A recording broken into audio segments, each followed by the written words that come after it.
जी काही कारवाई यांच्यावर आली तेवढीच कारवाई त्यावेळेस झाली. आता चंद्रकांत दादा काही लहान माणूस नाहीच आहे ना. त्याच्यामुळे मला असं वाटतं की कुठल्याही परिस्थितीमध्ये अशा प्रकारे याला स्टेट स्पॉन्सर्ड टेररिझम वगैरे म्हणणं हे काही योग्य नाही आहे. आता खरं म्हणजे एक गोष्ट कालपासनं या सभागृहात होते आहे ती म्हणजे हनी ट्रॅप. कोणचा हनी ट्रॅप यांनी आणला मला समजतच नाही. आणि नानाभाऊने तर कुठला बॉम्बच आणला म्हणे. नानाभाऊ आलाच नाही आमच्यापर्यंत बॉम्ब.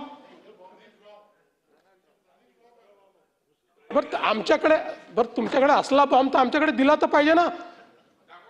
ना हनी आहे ना ट्रॅप आहे. नानाभाऊ असं आहे कुठली घटना घडली असेल तर ती मांडली पाहिजे.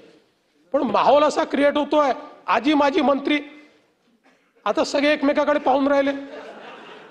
इकडे आजी मंत्री आहे इकडे माजी मंत्री आहे.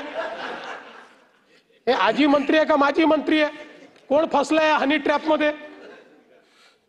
कुठल्याही आजी माजी मंत्र्याच्या हनी ट्रॅपचं या ठिकाणी तक्रारही नाही पुरावेही नाही अशी घटनाही समोर आलेली नाही. आणि हनी ट्रॅपच्या संदर्भात हनी ट्रॅप नाहीच पण अशा संदर्भातली एक तक्रार या ठिकाणी आली होती.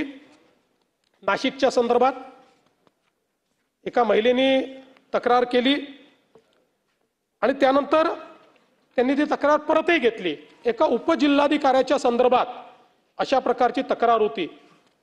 आणि आपण म्हणजे आता मला काही राजकीय पॉलिटिसाइज करायचं नाही पण आपण सातत्याने व्यक्तीचा हॉटेल मालकाचा उल्लेख करताय. ती व्यक्ती काँग्रेसचा अध्यक्ष आहे. काँग्रेस पार्टीचा अध्यक्ष आहे. हा नाही नाही पहिले त्याच्यावर इलेक्शन लढले आहे. इलेक्शनला आहे बा. नाही नाही हे हे पंजाब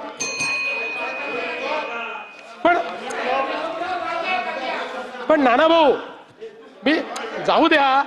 मी तुम्हाला एवढंच सांगू इच्छितो की अशा प्रकारे सभागृहाचा वेळ घालवणे सभागृह सोडून जाणे सभागृहाचा सभात्याग करणे नीट पुरावे आणायचे जोरदार मांडायचे. सत्तारूढ पक्षाला बोलती बंद करून टाकायची सत्तारूढ पक्षाची. पण जे नाहीच काय म्हणतात ते काय साप म्हणून काय धोपटणं असं काहीतरी म्हणतात ना